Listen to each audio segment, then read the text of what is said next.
Welcome to a brand new episode 105 of the Stock Doctor podcast. Notice anything different? I mean, not the room, but there's something else different. You don't see me talk about any US theme, India theme. I didn't talk about any stock that I'm going to dissect. Nothing of that sort. And that's because I have a lovely surprise for you guys in store, and that is I have a special guest with me this week. So it's not going to be me talking. It's going to be me interviewing this special guest who has a lot more insights to offer you guys. Didn't want to give you guys any spoilers. Don't want to give you anything in advance. I thought I'll keep it as a surprise to find out who is the special guest and what they have to say. What insights they have to share with you. Tune in to the next segment, and I'll see you at the end of it. Yep. So I think we are recording, right? Good afternoon, everyone. Hello, welcome to the Stock Doctor. Welcome to a new episode of the Stock Doctor podcast. Now, you know how much I love giving you guys surprises, pleasant ones, that is. And I have one such surprise lined up for you. This time, on this week's episode, you will not have to hear me speak nonstop for about 45 minutes and then sleep off in between, inside the first 5 minutes.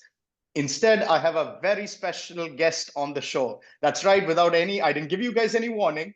I wanted to keep it as a surprise. And so without further ado, it is my pleasure to welcome Charles Sunnucks, investment manager, portfolio manager, emerging market equities at Oldfield Partners. Just wanted to give a little bit of street cred about Charles before I formally welcome him to the show. Prior to joining Oldfield, Charles was involved with cross-border mergers and acquisition transactions at investment bank Novitas. He's also previously worked at Jupiter Asset Management, where he co-managed the Jupiter Emerging and Frontier Income Trust. He's both a CFA and a CAIA Charterholder. So it's an incredibly amazing street cred there. And also, Charles didn't tell me to say this, but I will say it nonetheless. He's also published a book titled The Company Valuation Playbook, Invest with Confidence, where he shares the secrets behind how investment professionals value companies. So in case you don't believe me for 3 years, make sure you do check out Charles' books. Again, he did not tell me to say this. I have read the book. It's a fantastic read, and I would urge all of you guys who are interested in investing to do check it out. The book is available on Amazon and other bookstores as well. So Charles, without further ado, it is my absolute pleasure and honor to welcome you to the show. Welcome to the Stock Doctor family, and thank you so much for accepting the invitation to be a guest on this week's episode. Thanks, Vinay, and thanks for the plug as well for the book. You're very welcome. I've read the book, and it's an amazing read, and I feel like anyone who's interested in investments and who's interested in valuations, I think it's definitely worth checking out. So thank you so much for writing it. Yes, as I would say, right. So I want to start off. Like I know that you manage the equities and you manage emerging market equities. So the theme of this week's interview is my Indian listeners are going to be very happy because it is largely centered around emerging markets as well. But before moving to India, before moving to talking about the stock markets there, I really want to kick off by talking about the elephant in the room, and that's China. And more importantly, the impact of the recent US elections on China. I mean, during the campaign, President-elect Trump was hell-bent on, he called himself tariff man. Specifically for China, Mr. Trump has promised to impose tariffs of up to 60%. And if you look at some of his cabinet picks, I mean, yesterday you had Senator Marco Rubio getting confirmed. You have some other cabinet picks that are China hawks. Which kind of tells me that whatever promises President-elect Trump made during his campaign most likely turns out to be true. But here's the catch, though. According to US Census Bureau, the US trade deficit with China actually narrowed to $279 billion in 2023 from $347 billion back in 2016 during Trump 1.0. So my first question is very straightforward. What do you think about this whole tariff war, the impending tariff war that a lot of investors are dreading on China? Do you think tariffs are coming, or is it just a scare tactic? So what are your take on this? Sure. So in many ways, the election of President-elect Trump has created considerable uncertainty for China, but in other ways, it's actually far more certain than a Harris administration insofar that we know what the Trump playbook is. And so to respond, I guess like looking back at last time, 8 years ago, 2016, on the election trail, he spoke then about tariffs of 45% on China, 35% on Mexico. Kind of what we learned in subsequent years is that I guess that's a starting point in terms of the negotiations, and it's a great negotiating tactic, of course, to anchor expectations quite high, and then you can go in and he allowed the Chinese to kind of get concessions, make compromise, and in a way, everybody, nobody loses too much face from that. In terms of the actual outcomes, if you look at the trade-weighted tariffs, they did increase and quite considerably, but we're still, by the end of his term, and even still now, just below 20% on a trade-weighted basis. And what we found out is actually they covered certain products, certain sectors, certain services. It wasn't actually all bad for China per se, in terms of there was a renewed drive in terms of domestic industry and self-reliance. I think they realized that you could no longer assume that on a kind of multi-decade view that you would have the extent of globalization which there currently is now. And so they've made kind of one of the consequences, and perhaps unintended consequences of this, was the drive to develop their own IP, their own kind of technology, and supply chains that perhaps didn't rely so much on the US. So do you think that, the question being like, so I know that, you mentioned about the hints from Trump 2016 playbook that we already know. I mean, that's a very valid answer, in the fact that, we already know what he's done before, and it's kind of, you can predict, as you said. But the question is like, I was very curious, given the fact that the trade deficit has actually decreased, and in 2016 it was kind of the opposite, and there was a massive, the deficit was widening prior to Trump 1.0. And I know that most of the tariffs were centered towards the Chinese buying agricultural products, which was one of his campaign promises, I remember, back in 2016. So do you think that at all? But the thing is, when you look at the Trump 1.0 cabinet and the Trump 2.0 cabinet, there seems to be more hawks surrounding China. For instance, Senator Rubio has, he's not minced words at all in terms of what he thinks about China. He's done, he's even tried to pass bills in the Senate in the past and so on. So do you think that you can use the Trump playbook, the Trump 2016 playbook, to a much higher degree of certainty? Or do you think that, given the fact that the people, whispering and people kind of advising him on it, given the fact that they've changed and they seem to be more hawks, do you think investors in China, or even US-based investors investing in China, should they be more worried in 24, Trump 2.0? I think there's going to be an element of that. And I slightly hesitate. I mean, there's this great Mark Twain quote, isn't there, about history may not repeat, but it does rhyme. Yes. And looking back, 2006, that period and the period at the run up to the elections there, I mean, there was actually quite a bit more animosity towards China during that election cycle. And on the point of agriculture, so I mean, China, one of the biggest imports but from that China does from the US is soybeans. And this is one of the compromises Trump got last time, is like, we will not put such a high tariff on your goods if you commit to buying more US product. And it was something about 90 billion, isn't it, or something dollars worth of soybeans or something, so it's, I mean, a lot of this stuff is just about headlines, and actually people forget kind of Chinese trade-weighted tariffs on US exports into China are actually higher than US. The whole thing, it is quite difficult to untangle, and at what. So to answer your question, though, I guess kind of what the outcome of the nominations look like they're going to be. You're right that there are absolutely China hawks there.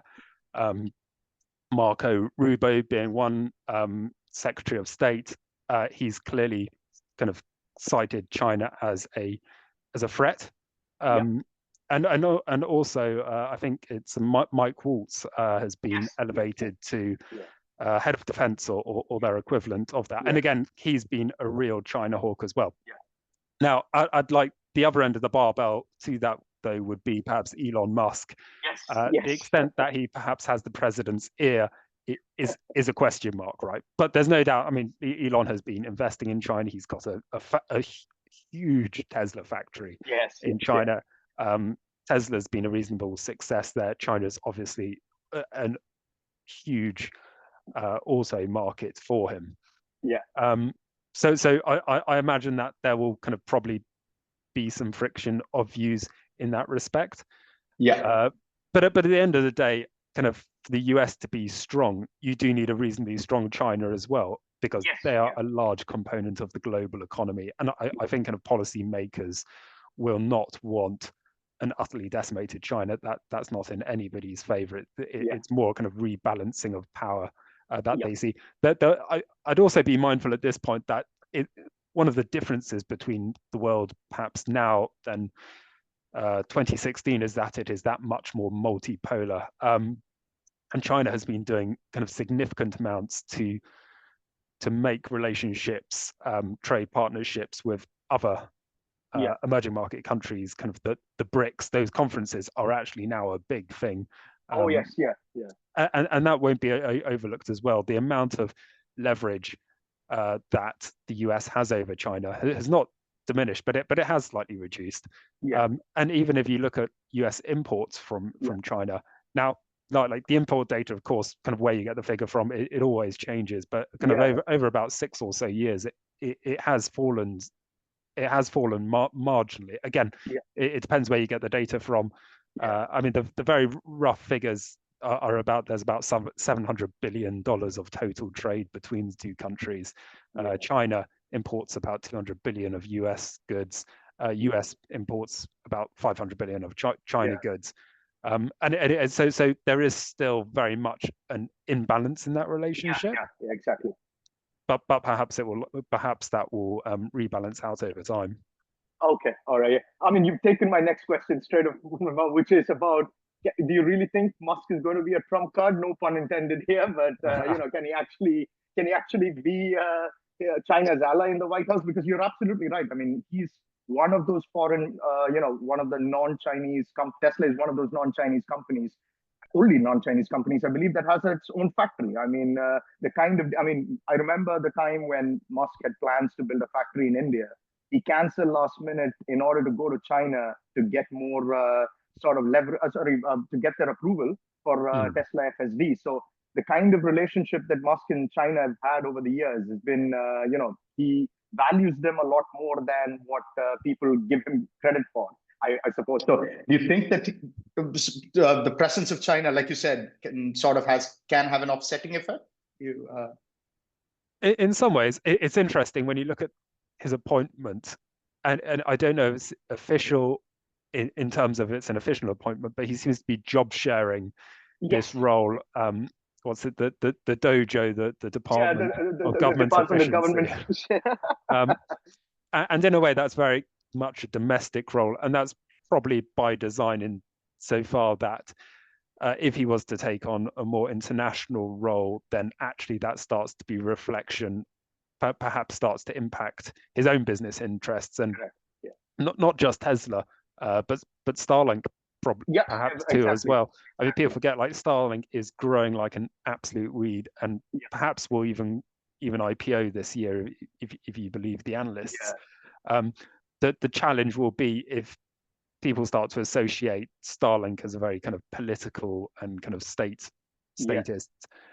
entity, then they're perhaps that much less likely to use it, or at least rely on it.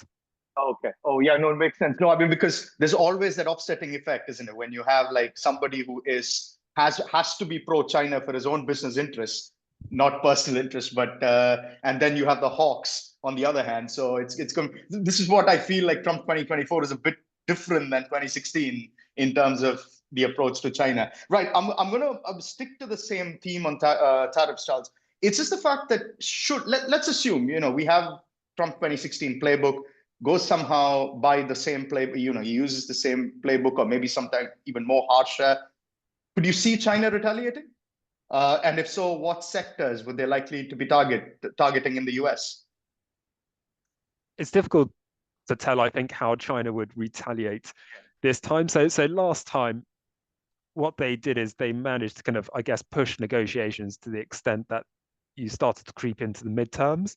Yes. And you start to look at kind of, if they were to put tariffs on things like soybeans, actually that impacts the farmers. That's where soybeans planted. They're typically out of kind of Iowa, Mississippi, Illinois, kind of some of these states that could be quite consequential on the midterm basis. I think this time one of the things that Trump will probably try to do is move that much farther, faster, and not near the midterm elections, at which point people's thinking shifts from kind of China tariffs rather kind of to their own economic situation, and especially for the rural community, that perhaps has an impact.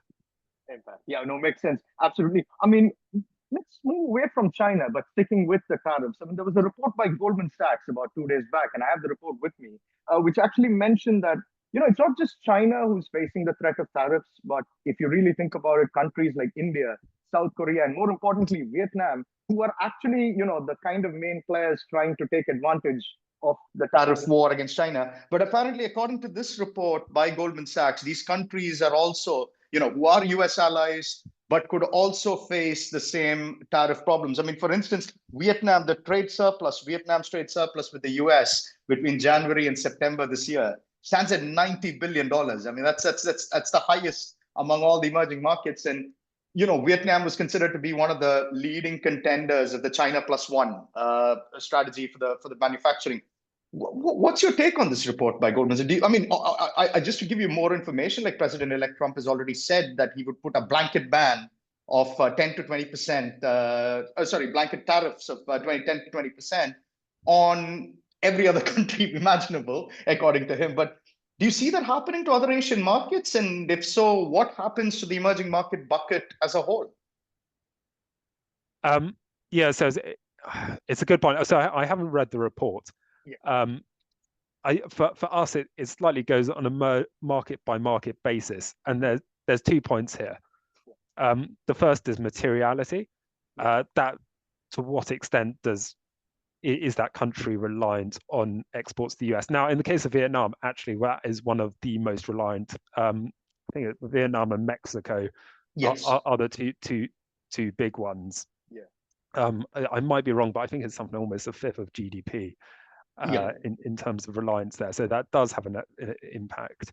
But the second variable matters, because the question is, what is the switching cost? Kind of the type of products that are coming out of Vietnam, they're not high-end products. They're not high-end creating high-end jobs. Yeah. And also there'll be an element of the enemy of my enemy is my friend, insofar that there's never been particularly cozy relationships, at least over recent decades, between China and Vietnam, with kind of various political spats. And again, I think kind of the US will be quite cognizant of that and wanting to maintain some level of kind of friendships across ASEAN.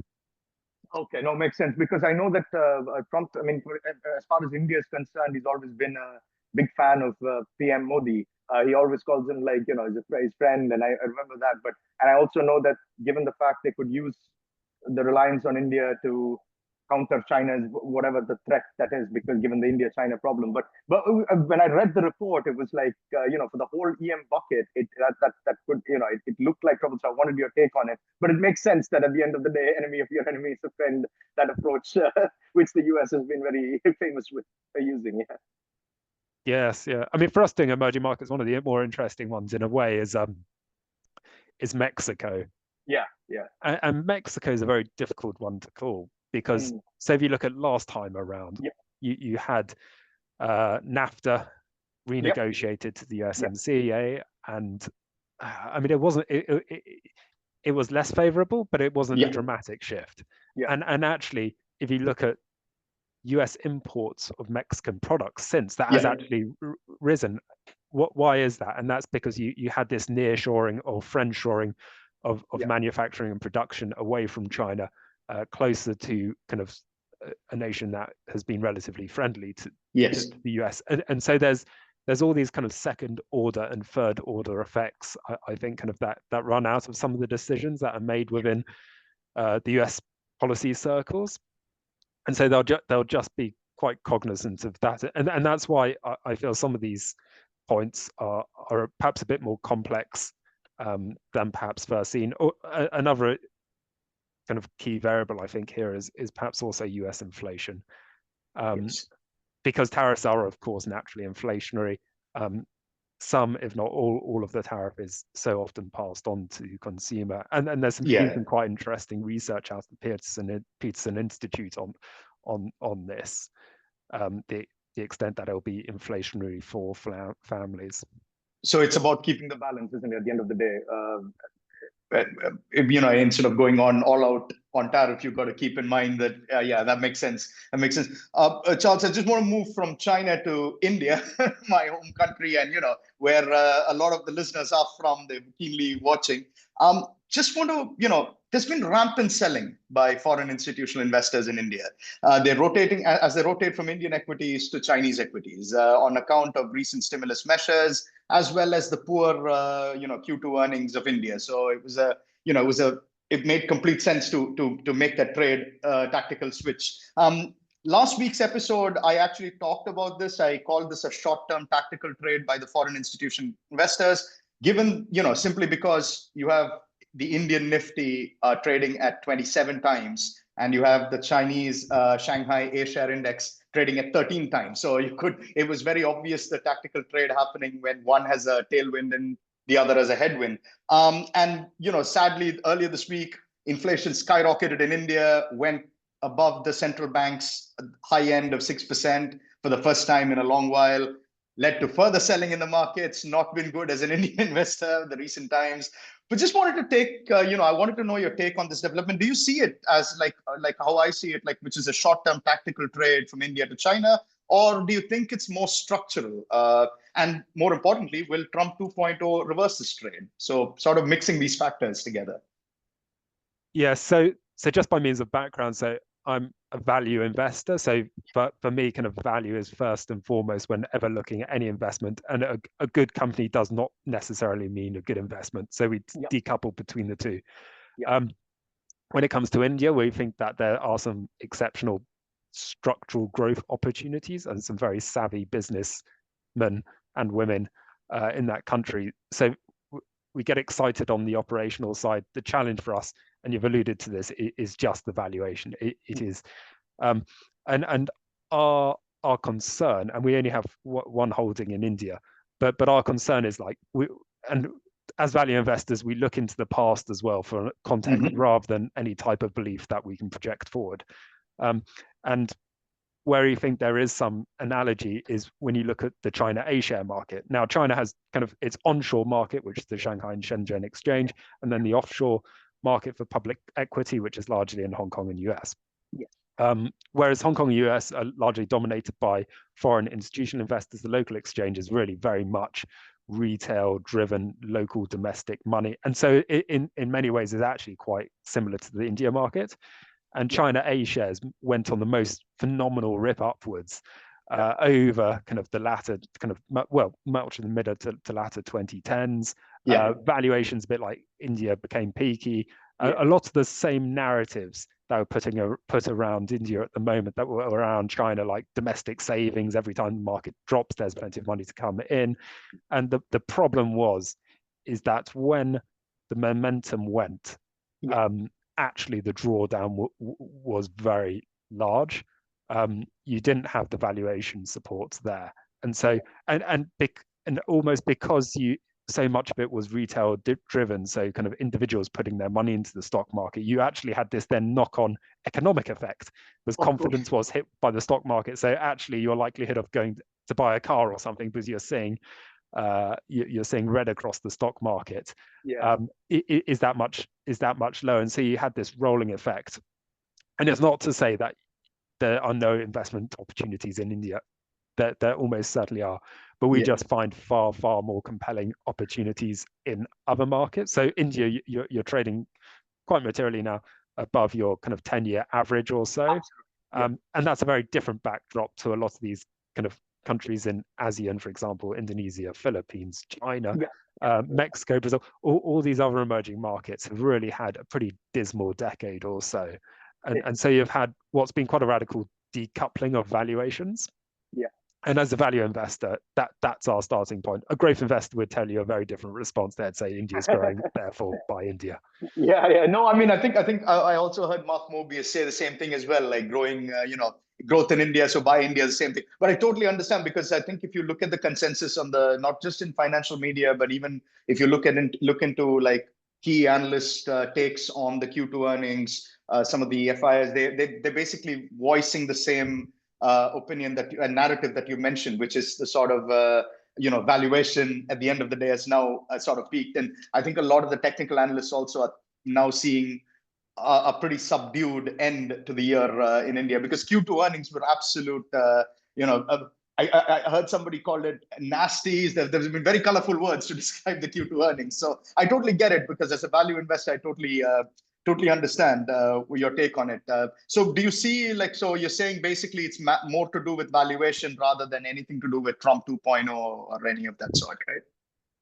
Yeah, and for us, I mean, there's been various studies on this, what factors drive subsequent market performance. And it's interesting, because obviously you've had all the studies which have overwhelmingly demonstrated that value is the most important determinant in terms of long-term returns. I think what's less intuitive is actually how the extent that value has been a brilliant tool for emerging markets to investors to use. And it's unintuitive, because these are growth markets. So what is a value investor doing in these markets? But actually it is so much more of a powerful fit, because while consistently emerging markets enjoy good structural growth, they're often quite chaotic in terms of share price returns during any given period. And so to actually have these long-term tools, the Graham Dodd PE, etc., to be able to look through the noise is that much more powerful than when compared to developed markets. No, it makes complete sense. It makes, and also it doesn't help that the US and Indian markets have also decoupled. So now you have, whatever was relying on, that is also now, whatever tailwind we could get, that is also gone now. It's because of I think more domestic institutional investors and retail investors coming in full force, and FIIs selling. I think that decoupling is happening. No, it makes complete sense. I want to, again, moving away from India, now I want to talk about the dollar, because honestly, Charles, the dollar is giving me a lot of headache. From an India perspective, it's giving me a lot of headache. I mean, a lot of goodwill from the US perspective in my US. But I thought I'll talk to you. I want to talk about the dollar, especially. It's been on fire since President-elect Trump's victory.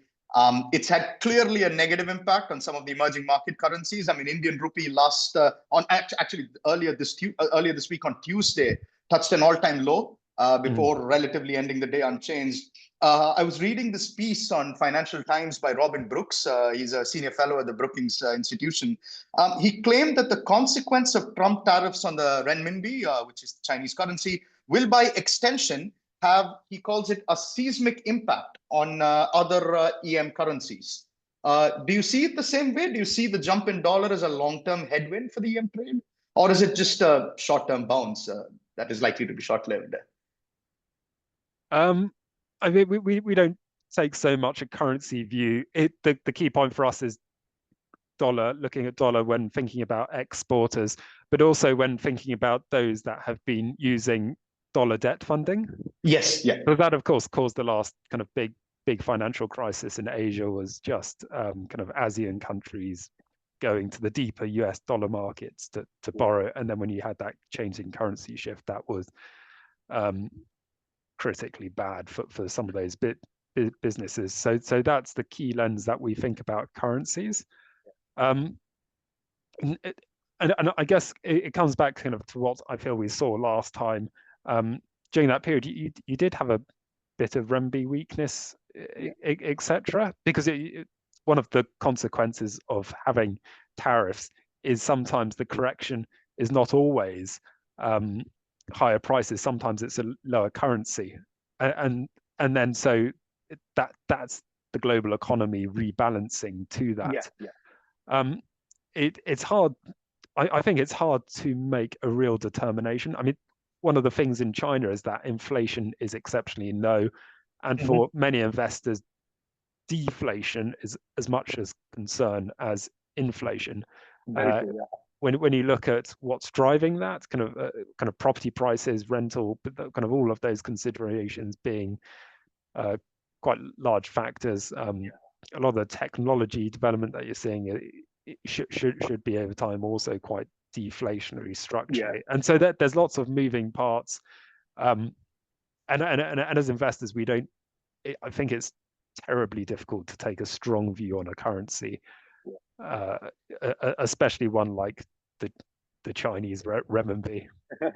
No, it makes complete sense. Like, especially because at the end of the day, when you are as a value investor, like you said, also long-term investments as well, eventually it is all about retracing, isn't it? You'd have some corrections here and there, and then it just goes back to the long-term trajectory, isn't it? At the end of the I totally get the fact that it's difficult to determine the currency, but I thought when I read the piece, I was like, it makes sense given the fact of tariffs, but I thought I'll get your take on it.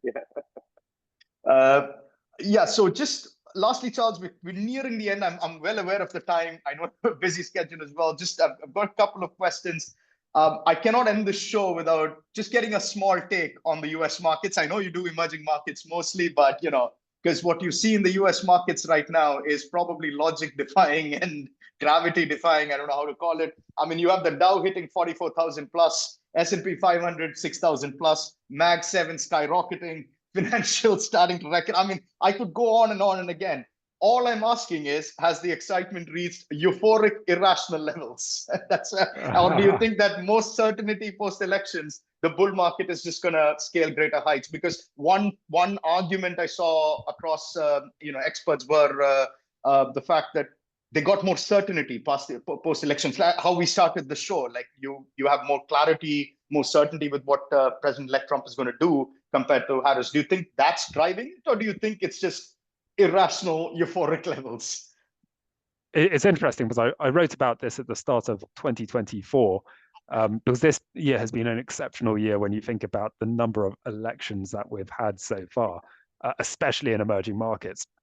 And actually, I can't recall what the study was called, but it made the point actually that period after the election, you typically, very often actually, enjoy superior returns, even when the outcome isn't the outcome that you wanted. It's almost better the devil you know sometimes, right? And and you see that kind of back into the confidence of the equity markets, because and this is why again and again it kind of comes down to valuations for us, because trying to make a determination on an election or something, I at least personally think is quite difficult. So rather than doing that, we're just looking for kind of levels which have typically or historically at least been indicative of strong subsequent returns. No, that makes complete sense. Charles, before we wrap up, my listeners would love to hear this from you. I know you can't recommend stocks, but would you say, like, if you any particular region or sector or any particular EM or EM sector within any emerging market that you like? I know that you mentioned Korean stocks have become attractive because of improved corporate governance and the rise of shareholder activism. You saw it in Japan as well. I mean, then you had the Buffett trade in Japan as well, which is not emerging market but more developed market. But within EM, do you like any of the regions or sectors? Yes, so we're very much bottom up. The portfolio I run is 20 stock portfolio. Okay. So it's very concentrated, and it's only because of compliance reasons that I'm not allowed to mention a stock. Yeah. In terms of specific regions, though, I mean, the way we think about it is that there's clearly a dichotomy between India and China, one being very expensive, one being very cheap. But on the other hand, China is cheap, but it's cheap for pretty good reasons, and so far that you've been on this huge investment binge over the last 2.5 decades or so. And are the chickens coming to roost? And is China going to follow the same path as Japan? Where we're quite different actually is investing beyond that dichotomy. So investing in kind of Indonesia, Philippines, Mexico, some of these not overlooked markets, but quite different markets. And there you can still find really attractively valued businesses, but you are not having to take on that level of risk within China. Now, there are absolutely, I mean, we got one Chinese company that has more net cash than it has market cap. I mean, there are some exceptional opportunities. I forget, is it Warren Buffett who said kind of you should try and be greedy when others are fearful and fearful when others are greedy. I think it's either Buffett or Munger. I think one of them. Yeah, it's a team. Yes, yeah, but absolutely. I mean, there are some stocks that have been absolutely obliterated in the kind of foreign outflow over the last 12 months, and very much involved in there in China. As you say, Korea. There's some really exceptional opportunities. The counter argument to that is that Korea is also cheap. But our view here is like you are seeing some evidence that there might be change. You alluded to the Value Up program. I wrote on that a couple of months ago. You are starting to see some evidence of change coming through there. The bad news is that you've had decades and decades and decades of pretty poor corporate culture there. The good news is that you've got far higher retail participation over the past 4 years in Korea. So actually it has moved up the national agenda. And also they've seen what's happened to Japan in terms of their own kind of Value Up program, Japan being kind of a geopolitical competitor of theirs as well, seeing them kind of running away in terms of capital markets. I can't think makes particularly comfortable viewing from the Koreans. So there is kind of a reason why this time might be different in Korea. The good news is that you're not really having to pay up for that option to the upside. If no Value Up program goes through, these are still cheap companies. If it goes through, I think you're going to make really quite substantive returns in that market. Okay. Thank you, Charles. Thank you. There you have it, folks. So you've heard me speak about US and India, but guess what? There's a lot more amazing sectors and regions out there: Korea, Mexico, all of that. So see, this is why I told you like this. I hope you like the surprise. Told you it would be a good one. But Charles, thank you so much for your time. I know you've been extremely busy schedule, but thank you so much for taking the time off and coming on the show. I'm sure the listeners we would love to have you back again in the show whenever you're free. And guys, all I have to tell you is please do follow Charles on LinkedIn. He's posted some amazing stuff there. I've already he's not telling me to do this, by the way.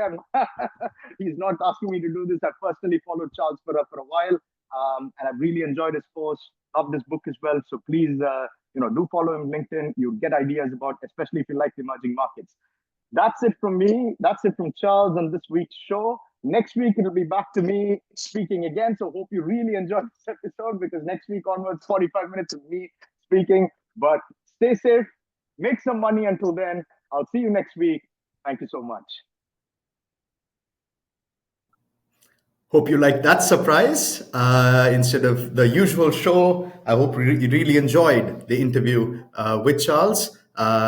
He's a portfolio manager, emerging market equities at Oldfield Partners. Like I said before, I really hope that you took his insights, especially about markets that I don't normally talk about on this show. So it was I hope you enjoyed the new fresh perspective. I hope you enjoyed a different perspective about different markets that you normally don't get to hear on this particular show on a regular basis. So that's the interview done. That's all the time I have for you this week. If you have an Indian or US stock suggestion for the doctor to diagnose or dissect, do tweet me at Uttam Vinay, UTHAMVINAY, or email me on thestockdoctorpodcast@gmail.com.